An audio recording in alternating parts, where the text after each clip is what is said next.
You are now entering the deep, dark, demented dimension of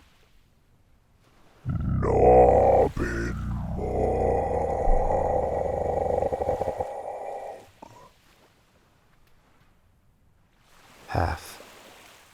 November fog was a scarcity in Willow Cove.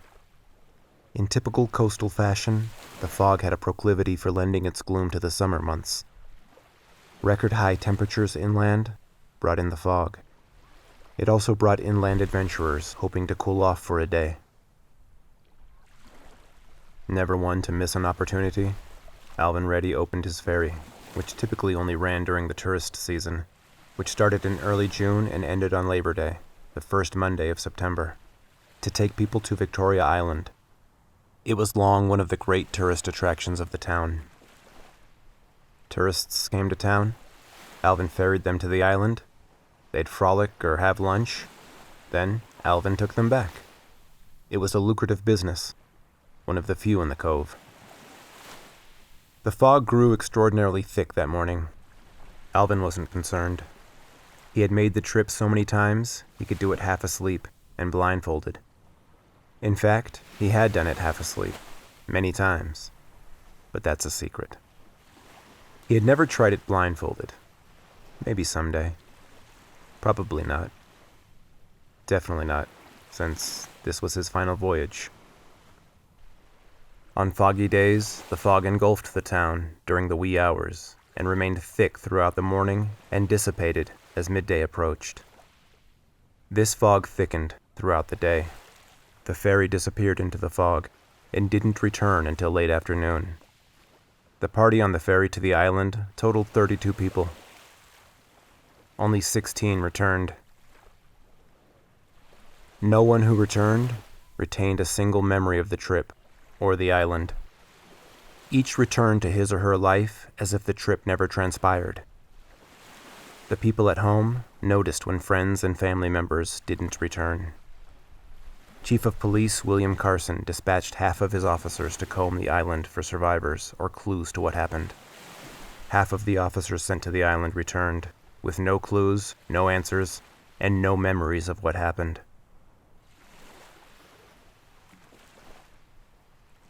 The Coast Guard sent officers to investigate.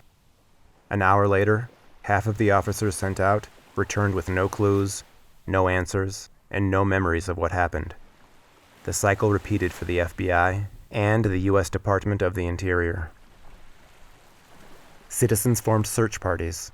Half of each search party returned with no clues, no answers, and no memories of what happened.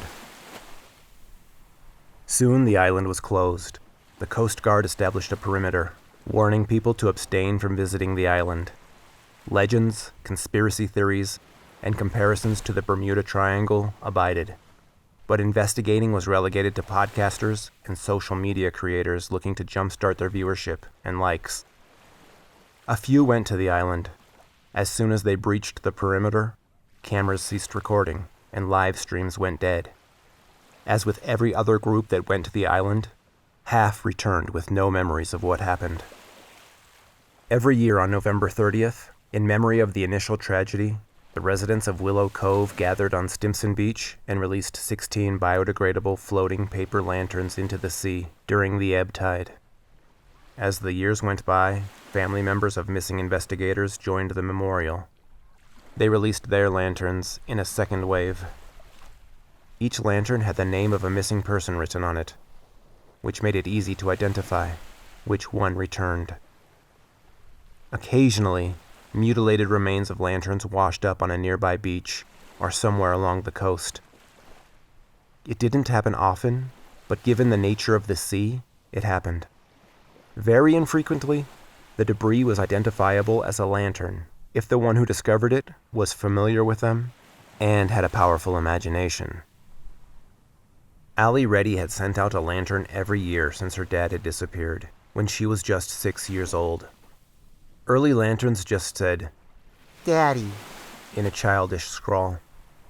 A red crayon was often her implement of choice. At 16, Allie's writing had improved, and her inscriptions evolved to, "Alvin Reddy, my daddy."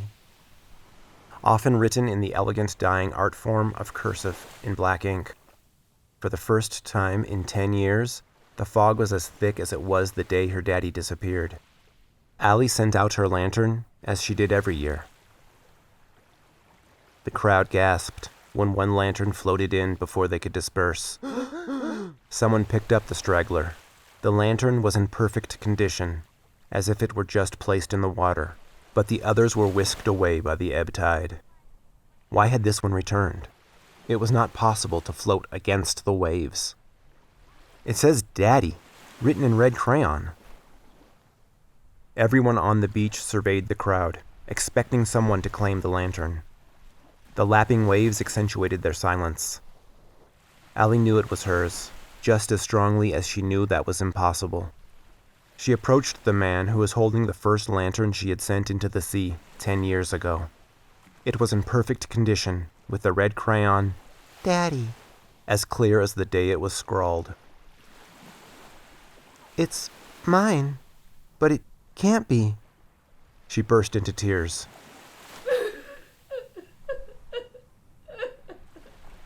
Someone had to be playing a prank on the poor girl and the group. It was impossible for the lantern to return. Not against the waves, and certainly not after 10 years. It was less likely than any of the missing people returning. Silhouettes appeared in the fog. The labored sound of footsteps sloshing through the water followed. More gasps, screams, and fainting followed. Some people ran to the bluffs, climbed up, ran to their cars, and didn't stop until they were behind their locked doors at home. Most people watched to see what unfolded.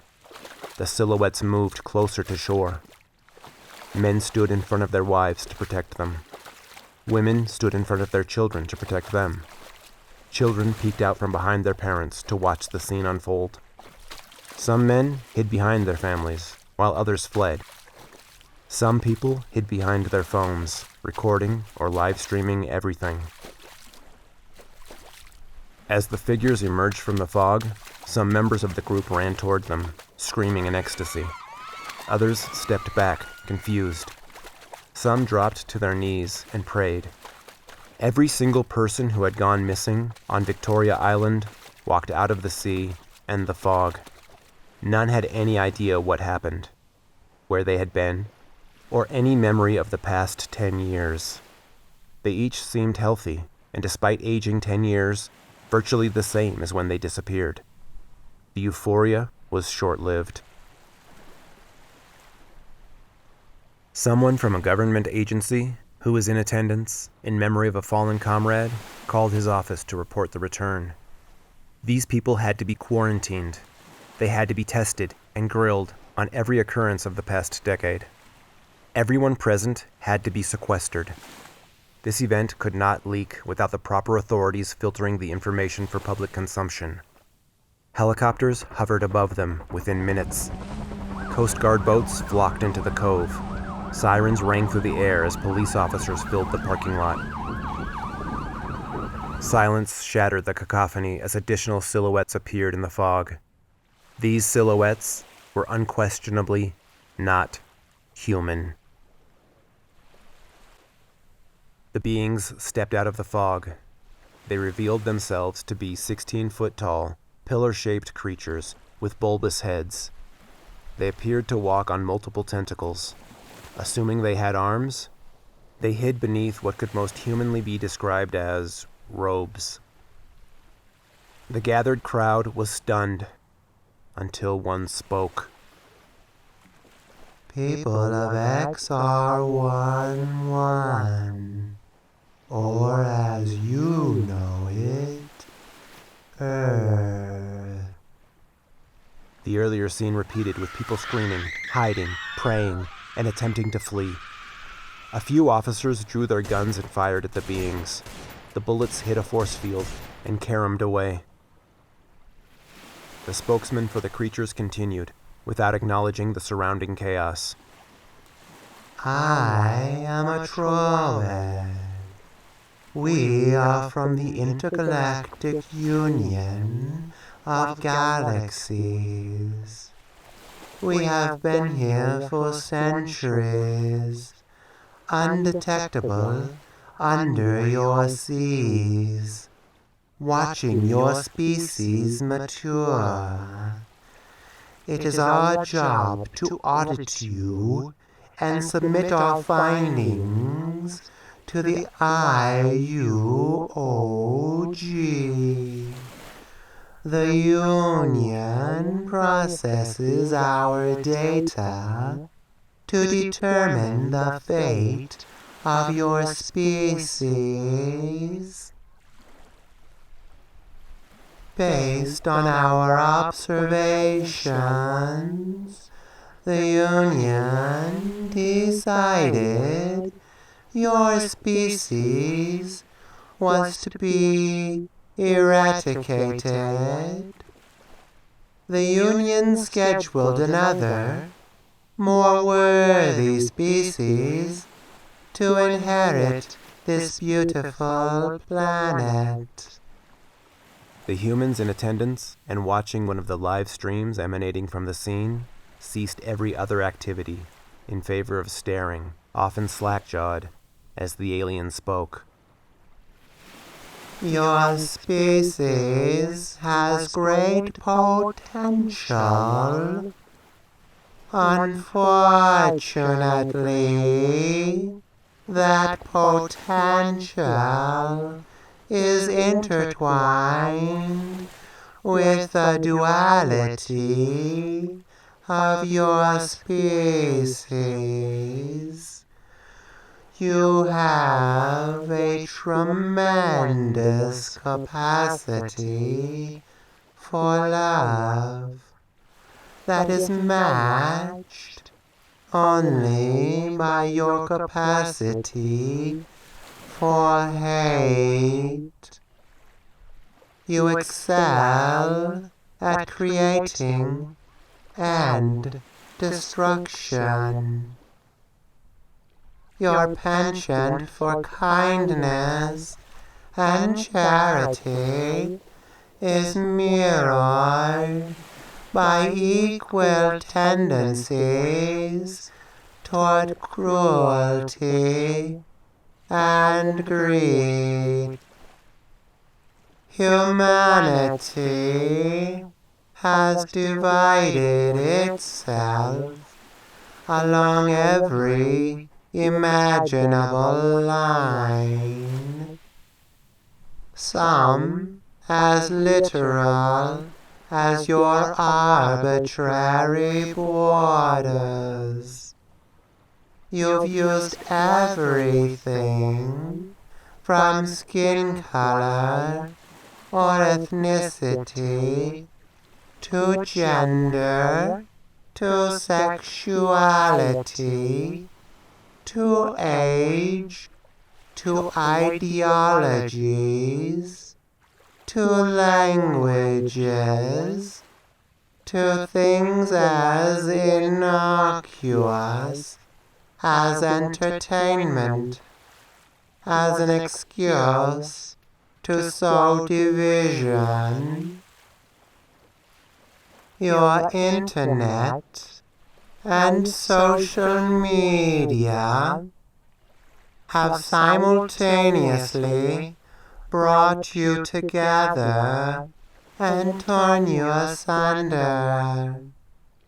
Your concern with instructing others how to think, feel, and live restricts your ability to live your own lives.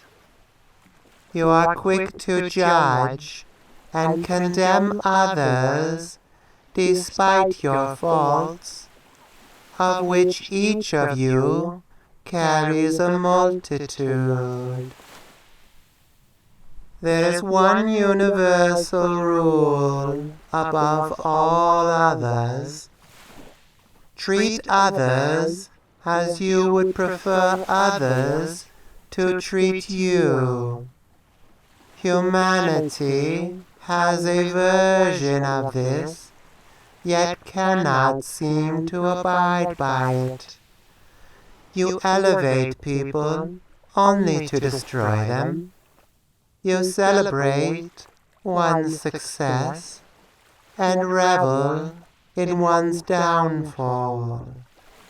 You search for truth while denying facts, while somehow seeing things in black and white instead of the spectrum in which they exist.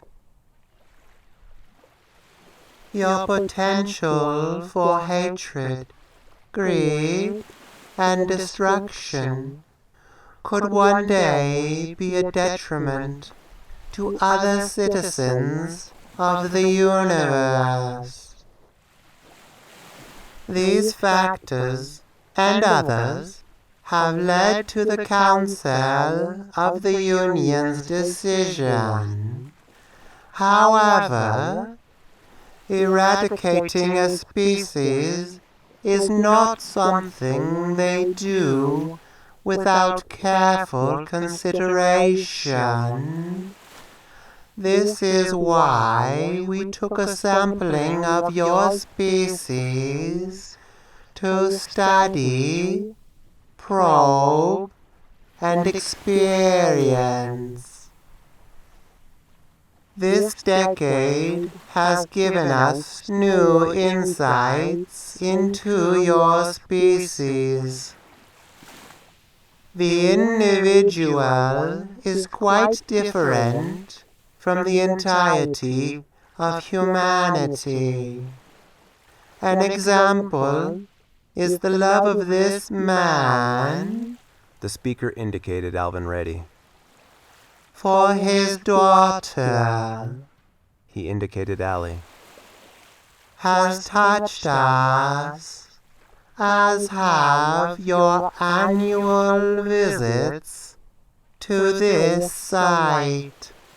Still, your species is prone to a hive mentality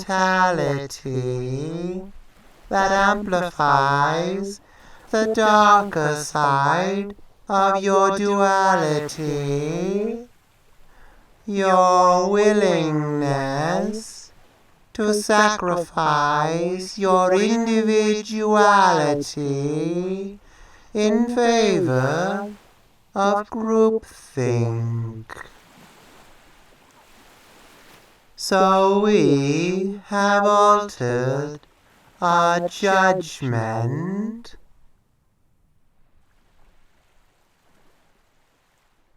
Half. We will eliminate half of your species. This is a warning, your final warning, to unify as a species. You are one species. You share one planet. Stop dividing and destroying yourselves. Learn to work together for the betterment of your species and the health of your planet. Prove to us you deserve this world, that you deserve to exist. We are watching. Aitubo went silent. He and his companions disappeared into the fog. Half of the humans on Earth, selected at random, fell dead. Everyone remembered everything.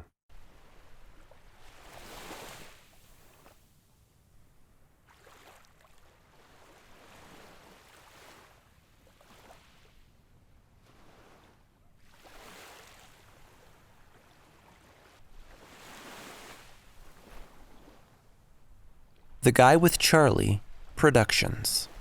Oh, Charlie, Charlie. It's the chicka chicka chuck, y'all. The chicka chuck, y'all. The chickity chickity chickity chuck, y'all.